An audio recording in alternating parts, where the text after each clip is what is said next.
lahat. Welcome back po sa ating 365 daily devotion with Pastor Russell Ocampo. So, ang topic po natin for today is, totoo ba ang purgatory? At mayroon tayong concept na purgatory.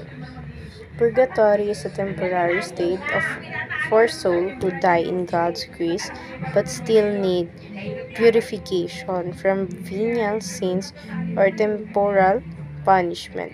These souls have assured salvation and will enter heaven once fully cleansed.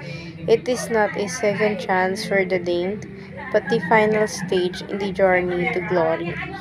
The living can assist these souls through prayers, masses, and indulgence, helping hasten their purification and entry into the eternal joy of God's presence.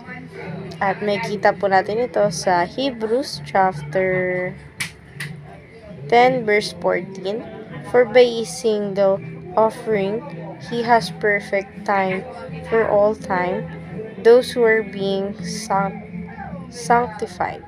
At sa Tagalog po, sa makatuwid sa pamamagitan lamang ng isang paghahandog ay kanyang ginawang ganap magpakailanman ang mga malilinis. At ngayon naman po, share ko po yung mga natutunan ko sa naging topic po natin for today. Simulan po natin sa teaching. First teaching, the Bible teaches, Christ's purification is enough. So, yung pagka-purity pala ng Panginoong Kristo sa paglilingkod sa kanyang mga tao or sa kanyang mga kapatid is enough na para sa atin. Ngayon naman sa second teaching natin, Christ's purification is for all the time. So, yung pagiging mabuti ng Panginoong Kristo sa bawat tao ay sa pang-araw-araw siya at wala siyang pinipiling oras. Sa lahat ng oras ay nandyan siya para sa atin. Ngayon naman sa third teaching na tayo, Christ's purification is received by faith.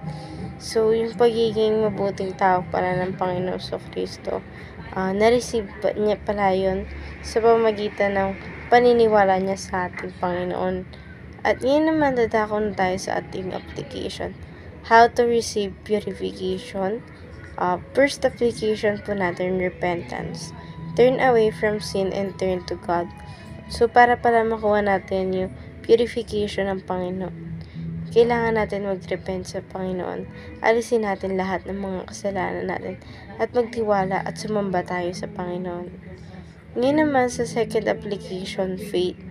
Believe in the finished work of God. So, maniwala tayo sa trabahong tinapos ng Panginoon at tatapusin ng Panginoon.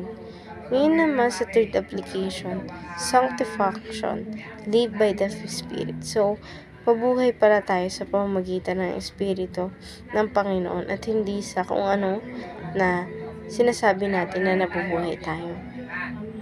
Ngayon naman dadako na tayo sa ating discussion. Why is it finished work of God on the cross is enough to save us and purify us for all time. So, para sa akin kasi, natapos na ng Panginoon o ni Kristo yung mission niya dito sa lupa at ayun yung iligtas tayo. I-share sa atin yung gospel ng Panginoon kung gaano kabuting Panginoon. So, sa ilang taon na nagdaan, ayun na ginawa ng Panginoon. Tinuruan niya lahat ng tao at sinabi sa lahat ng tao kung ano nga ba yung gusto sabihin sa atin ng Panginoon.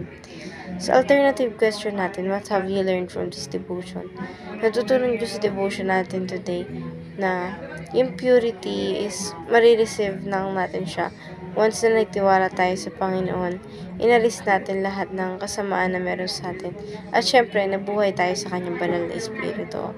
How can you practically apply our devotion? So, may apply ko po sa sarili kong devotion na ito sa pamamagitan ng kailangan niya na bigyan ko ng pansin or oras yung Panginoon upang sa ganun mabigyan niya tayo ng purification at ma-receive ang kanyang faith. At ayun lamang po for our today's discussion. Thank you for watching.